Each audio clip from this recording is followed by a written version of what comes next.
Good afternoon. I'm John Miller, Deputy Commissioner for Intelligence and Counterterrorism of the New York City Police Department. With me, Police Commissioner Keishant Sewell, Chief of Detectives James Essig, Breon Peace, the United States Attorney for the Eastern District of New York, Mike Driscoll, the Assistant Director in charge of the FBI's New York office, John DeVito, Special Agent in charge, ATF.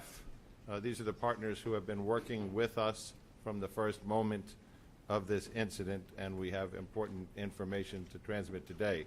First, we'd like to go to the Mayor, live from Gracie Mansion.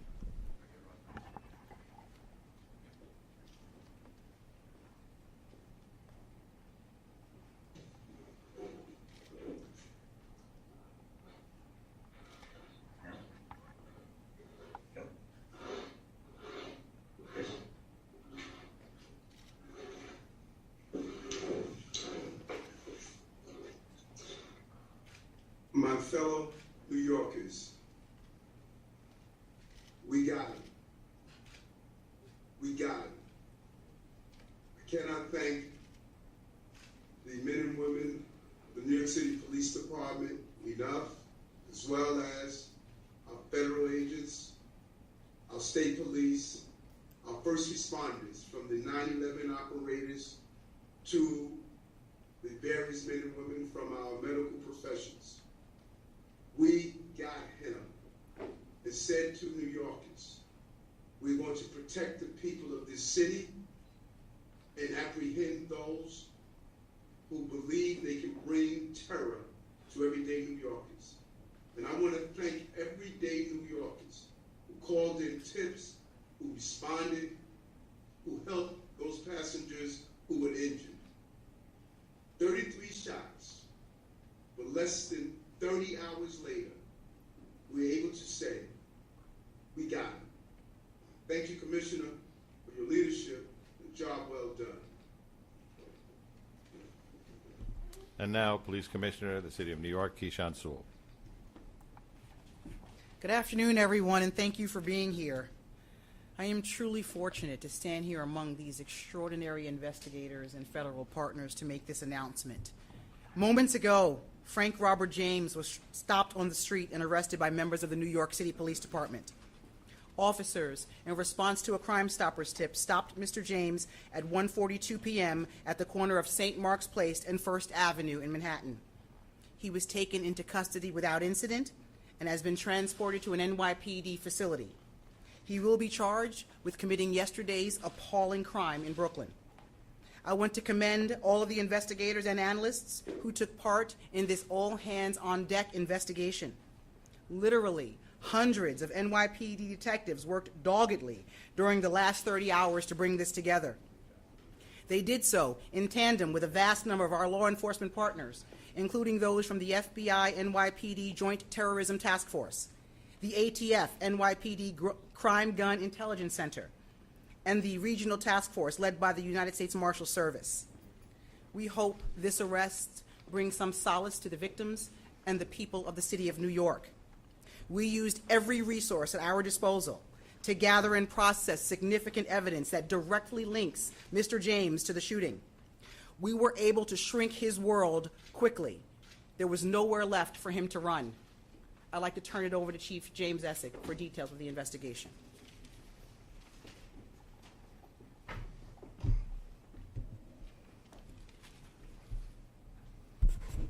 Good afternoon, everybody. I'd like to update the public on yesterday's incident on the subway in Brooklyn on a Manhattan-bound N train. Through the course of this investigation, we developed additional information and evidence. Mr. Frank James, our person of interest, now became a wanted individual for yesterday's horrific incident. Mr. James is a male, 62 years old. He is known to us and has ties in Wisconsin, Ohio, Pennsylvania, New Jersey, and New York City. His arrest history in New York is 9 prior arrests, dating from 1992 to 1998. Those include possession of burglary tools 4 times, criminal sex act, theft of service 2 times. He was arrested on a New Jersey warrant. He also has a criminal tampering. He has 3 arrests in New Jersey in 1991, 1992, and 2007. They are for trespass, larceny, and disorderly conduct. So yesterday, we recovered video of him prior to the incident entering the Kings Highway subway station. He has the same black cart that he has later recovered on the crime scene. The pictures are to my right over here. This We'll make these available electronically after this. This station is 3 blocks from where we recovered the U-Haul truck that he rented in Philadelphia. The key to that truck was recovered at the crime scene. This jacket, the distinctive orange jacket, was also recovered, as well as his construction helmet he was wearing, and we recovered that in a garbage bin in transit. We believe, but this is still early in the investigation, that after firing his weapon 33 times at innocent New York City subway riders, Mr. James boarded an R train that had pulled into the station, went 1 stop up, and exited at 25th Street Station. We also have a picture of that. The gun used in this, a 9mm Glock, which was recovered at this crime scene, was purchased by Mr. James in 2011 in Ohio. We tracked Mr. James, and his last known whereabouts was 7th Avenue and 9th Street in Park Slope, entering the subway. Minutes ago, thankfully, NYPD patrol officers from the 9th Precinct responded to St. Mark's and 1st Avenue, where they apprehended him without incident. This case was quickly solved using technology, video canvassing, and then getting that information out to the public. So I can't speak highly enough of the partners we had, the FBI, Mike Driscoll, ATF, John DeVito, U.S. District Attorney from Easton, Breon Peace, and the coordination and within the Detective Bureau, Tommy Galati from Intel, our Transit Bureau, our Patrol Services Bureau. Phenomenal job, less than 30 hours later to arrest this individual. So with that, I'd like to turn it over to Breon Peace.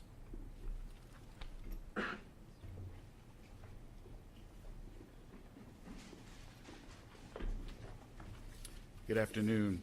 Thank you.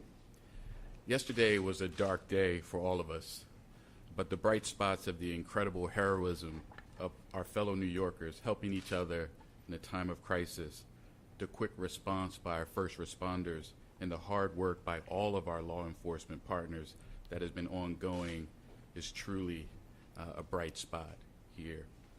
Today, Frank James has been charged by complaint in Brooklyn Federal Court with 1 count of violating 18 U.S.C. sections 1992 A7 and B1, which prohibits terrorist and other violent attacks against mass transportation systems. He has been apprehended. He will be arraigned in federal court in Brooklyn, and if convicted, he will face a sentence of up to life imprisonment. My office is prepared to prove beyond a reasonable doubt that on April 12th, 2022, in Sunset Park, Brooklyn, in the Eastern District of New York, Frank James did knowingly and without lawful authority and permission commit an act, including the use of a dangerous weapon, with the intent to cause death and serious bodily injury to passengers and MTA employees on the New York City subway system. The government will prove, among other things, that James traveled across state lines in order to commit the offense and transported materials across a state line in aid of the commission of the offense. We, in the Eastern District of New York U.S. Attorney's Office, are working closely with all of our law enforcement partners, the FBI, NYPD, ATF, U.S. Marshal Service, and others, including the Kings County District Attorney's Office. And my office and our law enforcement partners will use every tool at our disposal to bring this individual justice and bring justice to New Yorkers and restore safety and peace of mind to all and will continue to do so as this case proceeds. Thank you. Mike? Good afternoon, and thank you all for being here today. As Mr. Peace just discussed, Mr. James is now facing a federal charge for his actions, a terrorist attack on mass transit. We have two ways that you can get in contact with us, because I want to be very clear that this is still an ongoing investigation. If you have additional information regarding Mr. James's activity, or if you have digital information, please reach out to us. Contact the FBI, 1-800-CALL-FBI, or you can provide digital media through fbi.gov/Brooklyn shooting. We need to hear from you so we can fully understand all the events that have occurred over the last 30 hours. It's crucial that we receive the assistance of the public as we piece this case together. There has been some reports that FBI holdings to date had a tie to Mr. James. I want to be very clear that to date we have found no record of an investigation of Frank R. James by an FBI office before the shooting yesterday. Reports that FBI's New Mexico field office previously investigated him are inaccurate. I want to thank our partners in this case, the NYPD, the ATF, the U.S. Marshals, and the U.S. Attorney's Office, and all the members of the FBI NYPD Joint Terrorism Task Force. We've had such a tremendous response from all of our partners in this case that have led us to this moment now. I also want to take a quick moment to highlight the work of the JTTF. I'm fortunate I get to work with them every day. It's truly an outstanding group of people, led by SAC Kerry Farley, who spearheaded this investigation. They've done an outstanding job on this, as they have every time New York has faced a threat of this nature. So thank you, and I'd like to turn it over to John DeVito from the ATF.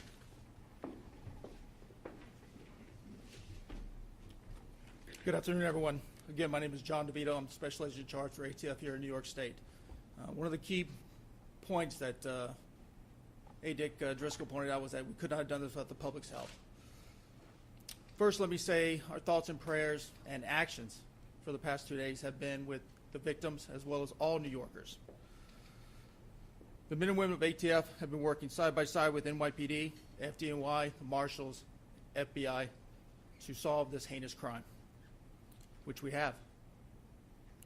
Immediately after the attack, New York City Crime Gun Intelligence Center, or CGIC, which is a unit comprised of highly skilled analysts, investigators from ATF, NYPD, as well as a myriad of other vital partners, whose sole purpose is to collect, analyze, and disseminate actionable intelligence regarding gun violence. Just imagine a team of dedicated professionals exploiting every nugget of intel from gun violence, the firearms, and then weaponizing that information to use it against the people that are terrorizing our communities. That's your CGIC. The timeline on this gun's life spans 16 years in 5 states. And I'm very proud to say that late yesterday evening, about 12 hours after this attack, ATF agents were able to close the loop on that extensive time span and determined that Frank James purchased said firearm from a federal firearms licensee in Ohio in 2011. So essentially, we tied that gun, utilizing the shooting, to our target, and now we have our target in custody. Thank you.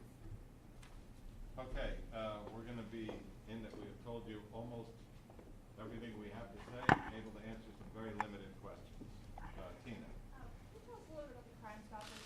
There's some reports that he called himself in. Is that true? There was a person who called Crime Stoppers. We're reviewing who exactly made that call. Rocco?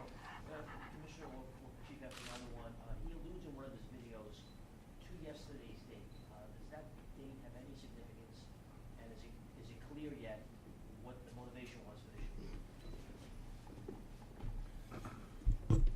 I think first and foremost, we were looking to get this guy off the street before he did any more carnage, brought any more carnage to the city. As to the investigation into the motive and to look and scouring his social media, that's still part of the ongoing investigation. But again, first and foremost, we wanted to take him off the street. The investigation is continuing into the motive, into his social media postings. Bloomberg. You said Mr. James walked into a Park Slope subway station. What time was that, and what was he doing in between then and when you guys called him? That was 9:15 yesterday. So the incident occurs at 8:24. So he exited the 25th Street Station House shortly after 8:24. The R train pulls in. We catch him next going into a Park Slope on 7th Avenue and 9th Street at 9:15. And then we grab him today. But we had literally hundreds of detectives out scouring video throughout the crime scene and beyond. And so this is 9 a.m.? Excuse me? 9 a.m. that he goes into Park Slope? Yes, that was him. Yesterday at 9:15. All right, Mark. And do you have any idea where he was previously today? Any ideas on his whereabouts? Was he being tracked in any way? Did he say anything when he was arrested? No, his arrest was just literally minutes ago. So we haven't even, he's just arrived at the precinct shortly. As to his whereabouts, that's part of the investigation. Detectives are out going through video canvases, and we're going to backtrack that, and that will take literally weeks. Katie. A two-part question. The first is, did the NYPD previous to yesterday's attack have any complaints, or did they look into any of the cameras being out, not just at 36th Street, but at 45th and 25th? And additionally, is there any indication that Mr. James was going to do any more attacks in New York City? What? So we'll get back down the cameras, but you can answer the second part. Yeah, as far as them doing any more attacks, that's again, that's part of the investigation. Our main focus was to take him off the street immediately. And do you know how? Go ahead. Do you know how he purchased the gun? If he had a criminal record? You can't have a felony conviction to purchase the gun, so he had no felony convictions. Okay, New York one. Emily, how are you? Hi. Has the mayor's security detail been returned to its typical size and scope? So we're not going to discuss that. Julia Pop. Yes, can you take us from the Crime Stopper tip to the arrest? What happened in between? How was he located? And The Crime Stopper tip today? Yeah. Yeah, go ahead, boss. Hey, Julia. Good afternoon. Crime Stopper tip comes in, reports that the male is in the McDonald's on 6th Street and 1st Avenue in the 9th Precinct down on the Lower East Side, in East Village. Officers respond to the McDonald's. He's not in the McDonald's. They start driving around the neighborhood looking for him. They see him on the corner of St. Mark's and 1st, and they take him into custody. No incident and take him into custody. Tina. Will the NYPD do an audit of cameras at subway stations just to make sure they're all working in the future, so it would be easier to catch a person who does something like this? Yeah, so the camera systems in the subway system are not NYPD cameras. They're owned and maintained by the MTA. We have access to them. We do regularly look and see which cameras are working, which ones are not, but the responsibility for those cameras belongs to the MTA. Tony. Are you going to make the officers who made the apprehension available? Are you going to identify them or any special? Not at this time. If we do, we'll let you know. Rocco. For Chief Essling, Chief, in interviews that took place throughout the day yesterday with any of the surviving victims as well as people who were on the train, have you been able to glean anything about what he said or did on the train that yields a little bit more about his motivation, about what he intended to do? We have witnesses on the train who said he was sitting in the back corner of the second car, and he popped the smoke grenade. And we have one witness who says, what did you do? He goes, oops, and then he pops the two, brandishes the firearm, and fires 33 times. That we are in the process, and we are asking for anybody's help who was on that subway train or on that platform to reach out to the Crime Stoppers at 1-800-877-TIPS with any information. We're still looking for witnesses and anybody who has information who was on the scene. Okay, New York Times.